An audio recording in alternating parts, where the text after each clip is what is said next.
Welcome back. Today we have a fun word, birthdays of several individuals who have contributed greatly to humanity, each in their own way. An event that seems fairly ordinary but turns out to be pretty important.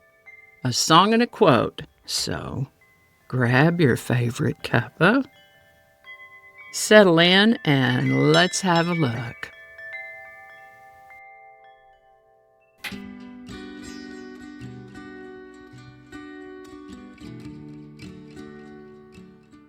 Hi there, and welcome to This Day in History for September 10th.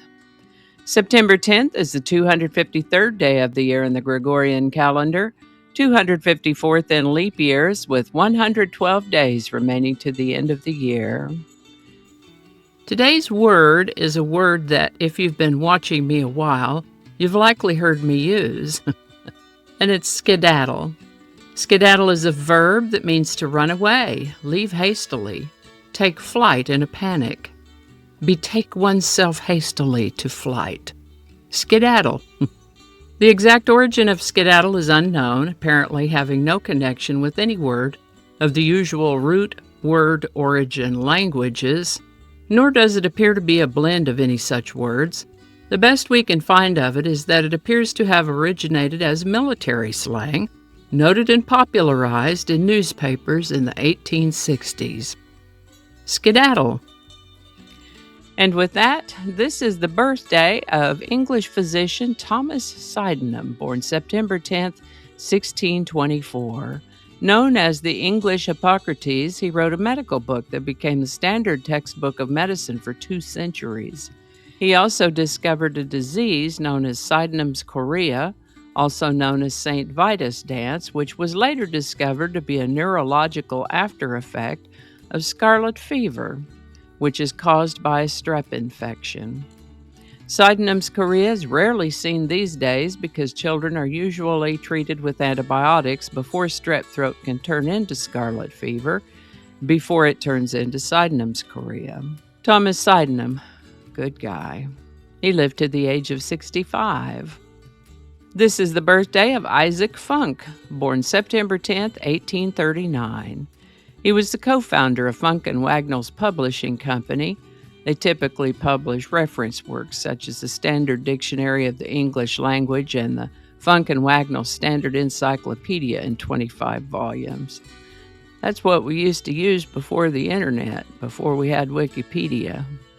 You had all these collections of books, encyclopedias, and you could certainly find them in the library. But if a family was fortunate enough to have a set of encyclopedias in the home, they might just sit down and pull one out and read out of one of those volumes for the evening. Mr. Funk lived to the age of 72.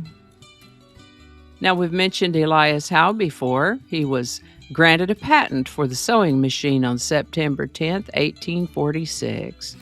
We're talking about the modern lock-stitch sewing machine. A lot of people have in their homes right now under different brands. And what a great thing that was.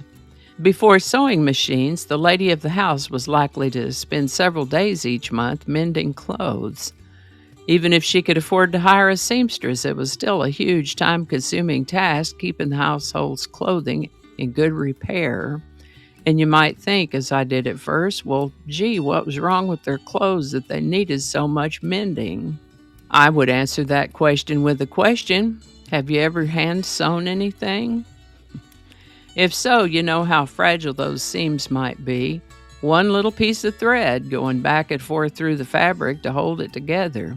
Hand stitching is a lovely accent to garments nowadays, but if the entire garment is held together with nothing but hand stitching, it's probably going to need quite a bit of maintenance. The lock-stitch sewing machine changed that in a big way. The seams on your clothing now, whether it was a commercially made product or your mom or yourself made it, those seams stay together a lot better when they're sewn on the sewing machine than if they were sewn by hand. And we could thank Elias Howe for that. And this is the day he received the patent for the lock-stitch sewing machine. This is the birthday of musician Joe Perry. Born Joseph Anthony Perriera on September 10, 1950 in Lawrence, Massachusetts, He grew up loving the ocean, and inspired by Jacques Cousteau, Joe wanted first to be a marine biologist. But he struggled in school due to what we now recognize as ADHD, a thing unheard of when he was young. He discovered the music of the day, the Beatles, the Who, the Kinks, the Yardbirds, and his dream changed from wanting to be a marine biologist to being in a band like the Yardbirds. He formed the band that would become Aerosmith in the 1960s. In addition to Aerosmith, Joe Perry does some work with his group Joe Perry Project and a group called Hollywood Vampires. Other members of Hollywood Vampires, by the way, are Alice Cooper, Johnny Depp, and Tommy Henriksen. Today's song is Back in the Saddle by Aerosmith. Written by Steven Tyler and Joe Perry, this song appears on Aerosmith's 1976 album Rocks and was released as a single in March of 1977. Back in the Saddle peaked at 38 on the Billboard Hot 100 and has come to be one of Aerosmith's notable songs. It's been covered by other artists and has been featured in popular culture and other media. Back in the Saddle by Aerosmith. Link in the description. How about that? For today's quote, I found one from Dr. Sydenham. Remember now, he was from the 1600s, so his phrasing might seem a bit unusual today, but he's talking about the power of laughter, joy, and a positive mindset in regards to human health, and how that is more beneficial than, well, let's just let him say it. The arrival of a good clown exercises more beneficial influence upon the health of a town than of 20 asses laden with drugs. Thomas Sydenham. Alrighty, y'all take care. Be good to each other. I'll see you next time. And I think that's going to do it for us today. Thank you so much for watching. Consider subscribing if you haven't already.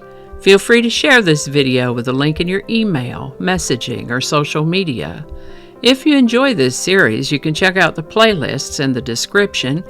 You can find me on BitChute, Facebook, Odyssey, Rumble, YouTube, and X, as well as on a blog page called No Really. No Really. No Really. Consider following my Day in History page on Facebook if you're on Facebook. I also have a Patreon account now, or you can buy me a coffee. All those links are in the description. Alrighty, that's all I can think of right now. Thanks again, and I'll see you next time.